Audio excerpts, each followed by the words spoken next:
পটুয়াখালীর বাউফলের এই পালপাড়া গ্রামের এই মৃৎশিল্প প্রায় ২৭০ বছরের পুরনো ঐতিহ্য। আমাদের এই ঐতিহ্যবাহী মাটির কাজ শুধু দেশীয় বাজারেই নয়, বরং বিদেশি বাজারেও দারুণ জনপ্রিয়তা অর্জন করেছে।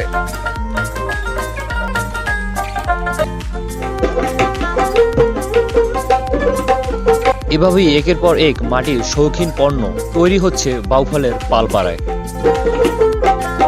বংশ পরম্পরায় এসব পণ্য তৈরি করে এখানকার শতাধিক পরিবার।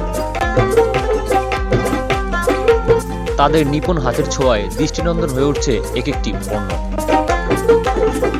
এসব পণ্য সুনাম কুড়াচ্ছে বিশ্বের বিভিন্ন দেশে।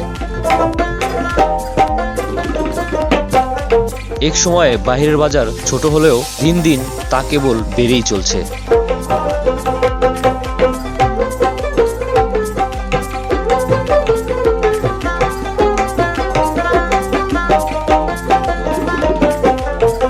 এখানে কর্মরত রয়েছে অনেক নারী ও পুরুষ।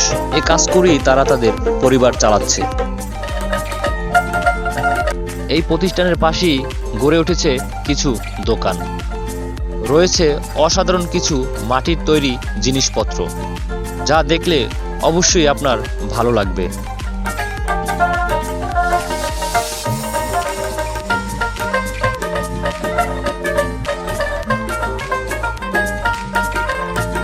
দর্শক, পটুয়াখালী আসলে অবশ্যই ঘুরে যেতে পারেন এই বাউফলের পালপাড়ায়। এখানকার দোকানগুলোতে মাটির তৈরি বিভিন্ন জিনিসপত্র যেভাবে সাজিয়ে রেখেছে, যা দেখলে আপনার অবশ্যই ক্রয় করতে ইচ্ছা করবে। প্লেট, গ্লাস, বাটি থেকে শুরু করে এখানে তৈরি হয় ১০৮ ধরনের মাটির পণ্য।